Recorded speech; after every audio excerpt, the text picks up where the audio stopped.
It is day 12 of the most explosive military conflict the Middle East has seen in a generation. Over 1,300 Iranians are dead.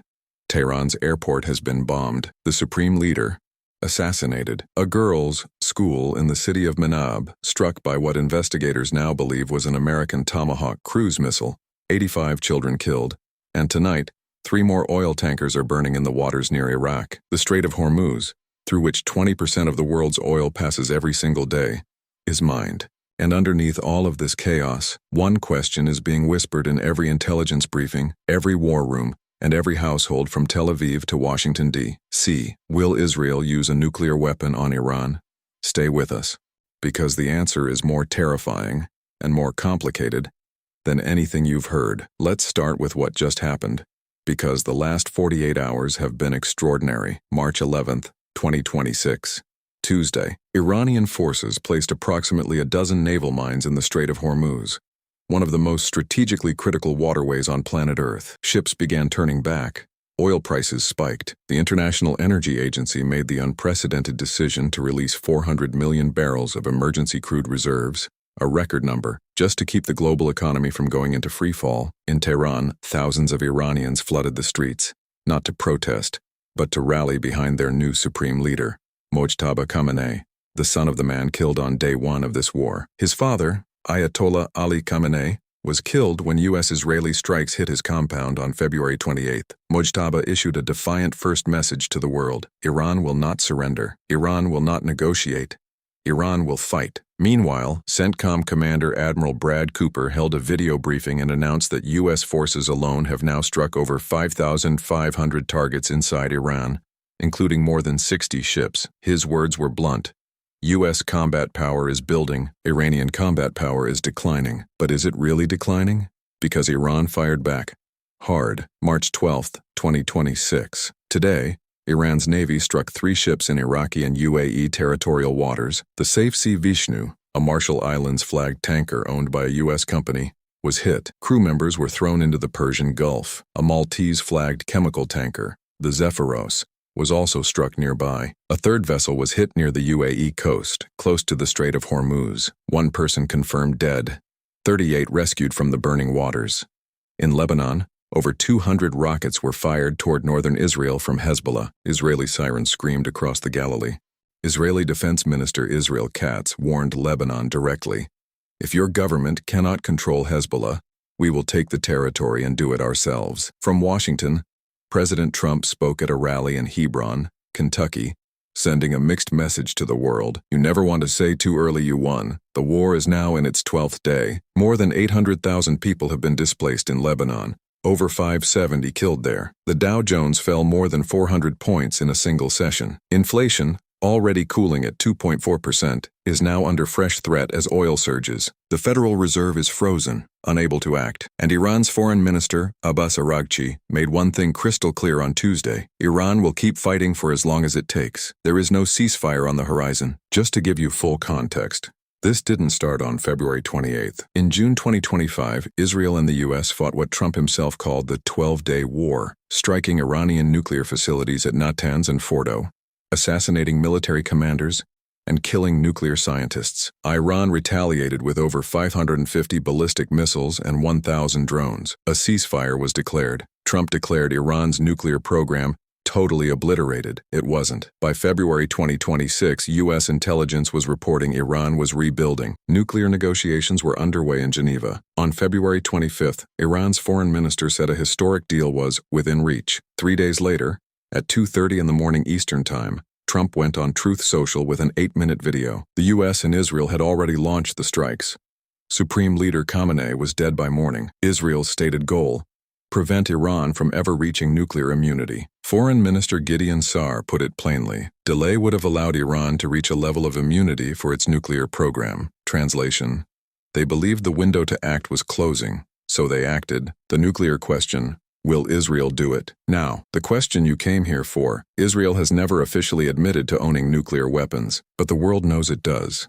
An estimated 80 to 400 warheads, maintained under a policy called deliberate nuclear ambiguity. They don't confirm.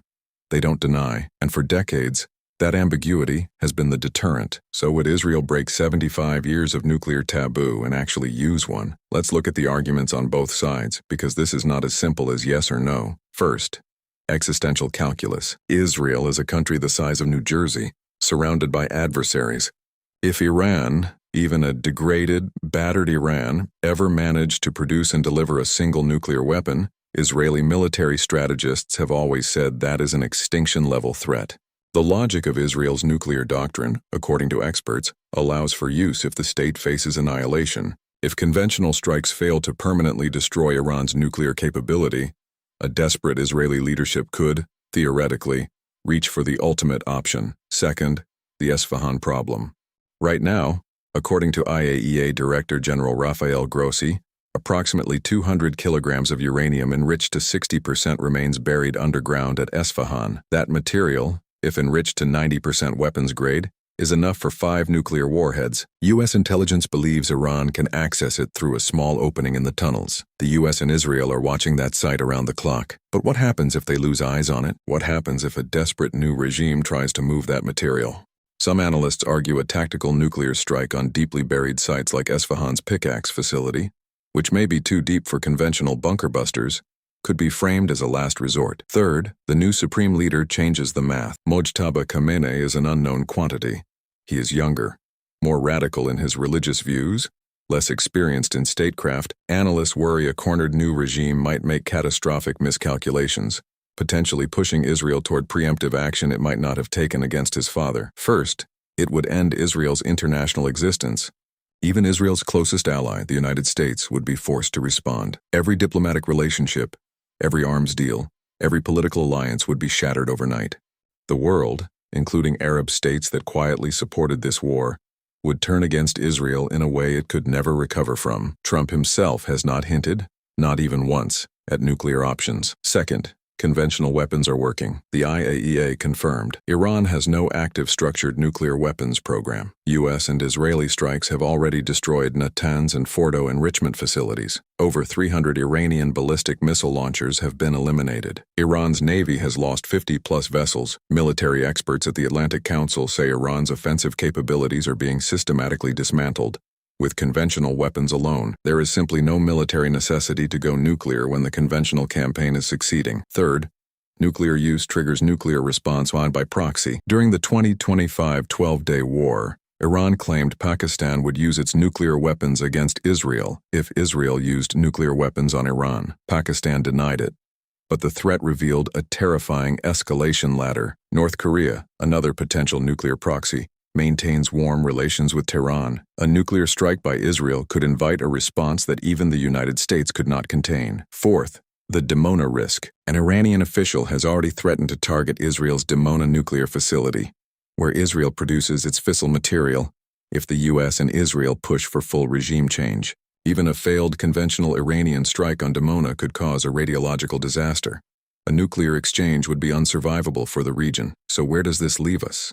The honest answer is, Israel will not use nuclear weapons in this conflict, unless the war takes a turn no one can currently predict. The conventional campaign is working. Iran's nuclear program has been severely damaged. The IAEA sees no evidence of an active weapons push, and the political cost of nuclear use, to Israel, to the United States, to the entire post-World War II international order, is simply too catastrophic to justify. But here is what keeps nuclear experts awake at night. Wars don't always go according to plan. The 200 kilograms of enriched uranium sitting under Esfahan, a new, inexperienced supreme leader with nothing to lose, a conflict that has already killed children in their classrooms and set tankers ablaze in international waters. This war, started while peace talks were actively underway, has already defied every prediction. The nuclear question isn't whether Israel wants to use the bomb.